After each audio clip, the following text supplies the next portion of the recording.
안녕하세요. 무역타짜 채널의 백상현입니다. 네, 오늘도 역시 반갑습니다. 자, 지금 우리가 계속 UCP 600 1조부터 39조까지 있죠. 여기에 대해서 계속 알아보고 있는데요. 오늘은 제 5조 그 유명한 신용장의 독립 추상성에 대해서 5조에서 어떻게 정의하고 있는가라는 것을 알아보도록 할게요. 우리가 보통 이제 신용장 거래를 할 때는 사실은 수출상 입장에서 굉장히 조심을 해야 돼요. 왜요? 이 추상성의 문제 때문에 그렇다라는 거죠. 우리가 이제 신용장 거래를 할 때는 수출상 입장에서는 계약하고 난 다음에 신용장 받고 그 다음에 이제 물건 만들어서 선적하고 그 다음에 신용장에서 요구하는 선적 서류. 그 46A 항목을 보시면 Document Required라고 나오잖아요. 그게 이제 소위 내고 서류라는 거거든요. 근데 수출상 입장에서는 이 내고 서류를 정확하게 만들어야 돼요. 요구하는 대로, 지시하는 대로. 뭐 부수도 맞춰야 되고 원본, 사본도 맞춰야 되고 심지어는 뭐 어떤 나라는 오자 탈자 뭐 이런 것까지 보는 나라도 있어요. 그 대금 지급을 거절하거나 사실 그러면 안 되는데 어쨌든 그렇게 깐깐하게 한다는 거죠. 그죠? 근데 그게 이제 왜 그러느냐? 바로 이 신용장의 추상성이란 문제 때문에 그렇다. 그래서 UCP 5조에서 이렇게 돼 있다는 거죠. 은행이 돈을 지급을 할지 지급 거절을 할지 결정을 할 때 뭐만 보느냐? 수출되는 물건을 보는 게 아니고 서류만 보겠다는 거예요.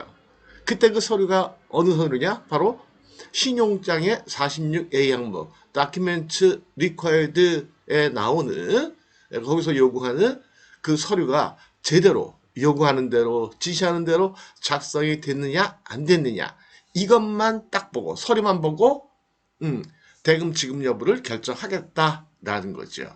따라서 여러분들 수출상의 입장에서는요. 여러분들 수출상이라면 이 서류를 잘 만드셔야 돼요. 그래서 우리가 보면 신용장 거래를 좀 꺼리는 그 업체들 중에 이게 이유인 경우도 있어요. 내고하다 혹시라도 지급 거절당하면 어떡하나. 예. 물건은 좋은 거 보내줬는데 아무리 물건 좋으면 뭐하냐? 손적 서류 잘못 만들어가지고 실수하면 지급 거절 당할 수 있는데 돈 못 받을 수 있는데 그런 거라는 거죠. 그래서 어떻게 되어 있느냐? 오늘은 뭐 간단하니까 간단히 보도록 할게요. Banks deals with the documents. 여기서 얘기하는 뱅크라는 거는 뭐 그게 뭐 매입은행이 됐든 개설은행이 됐든 아니면 또 그 가운데서 연결해주는 그러한 뭐 상환은행이 됐든 뭐 모든 은행들 마찬가지다. 이렇게 해라는 거예요. 은행들은 어떻게 한다? deals with deals with document 서류 내고 서류만 가지고 거래를 해라. 거래해라라는 건 사실은 돈 지급 여부를 결정을 해라라는 거예요. And not with goods. 물건. not with. 이게 아니고 물건이 아니고 물건을 확인할 필요도 없고 그 다음에 서비스. 그 신용장 그 거래 대상이 용역도 되는 거 아니겠어요? 그쵸? 그 다음에 또 만약에 어떠한 그 의무들이 있다면 performance to which the documents may relate. 서류와 관련될 수 있는 어떠한 그 이행이 있었더라도 이런 것들 전혀 개의치 않겠다는 거예요. 서류만 보고 판단하겠다는 거예요. 그렇죠? 그러니까 그 신용장에서 대금을 지급하는 그 전제 조건인 것이 대상이 그게 물건이든 용역이든 어떤 의미 이익이든 간에 그런 내용과는 대금 지급과는 전혀 상관이 없다. 서류만 되면 된다. 심지어는요 위조나 아니면 이렇게 위조로 서류를 만들어 지출하더라도 돈을 받을 수 있는 거고요. 아무리 물건을 여러분들이 선정을 잘해도 돈은 못 받는다라는 거죠. 서류가 일치하지 않으면 뭐 하고요? 46A 항목이 나오는 내고 서류 required documents에 맞지 않으면 거기에 지시나 요구에 따르지 않으면 안 주겠다라는 거예요. 그러면 이러한 추상성이란 걸 왜 만들어놨을까요? 은행에서. 이게 불합리한 건데, 그쵸? 사실은 돈 줄 때 물건 확인해야 되는 거잖아요. 그죠? 거래라는 게. 이거 왜 그러냐면, 이게 만약에 이렇게 안 돼 있다면, 물건 확인해라 그러면 모든 은행 직원들, 돈 지급하기 전에 다 저기 부둣가 나가 있어야 돼. 그쵸? 컨테이너 다 까봐야 돼. 그럼 그럴 수 없잖아요. 그죠?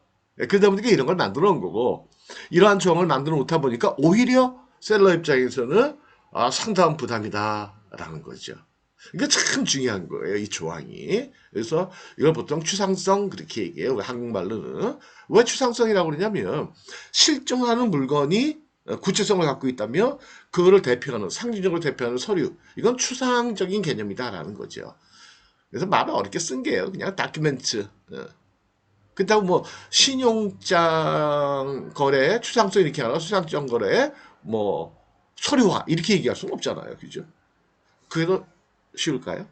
어쨌든요. 예, 잘 기억하셔야 돼요. 다시 정리해드리면 오제 내용은 신용장의 추상성을 얘기하는 거고 추상성이라는 건 뭐냐면 은행이 돈을 지급을 할 때 지급 여부를 판단을 할 때 딱 자기들이 요구한 신용장 46A 항목에서 요구한 서류만을 보고 요구하는 대로 지시하는 대로 작성했으면 돈을 지급하고 아니면 지급을 안 하겠다라는 거에 따라서 실전에서는 여러분들 같은 경우에 수출장의 입장이라면 이 서류를 정확하게 만드는 게 중요하다라는 거예요. 이해가 되시겠죠? 예. 자, 그러면 오늘은 빨리 끝났네요. 오늘은 여기까지 하고 마치도록 하겠습니다. 네, 감사합니다. 네.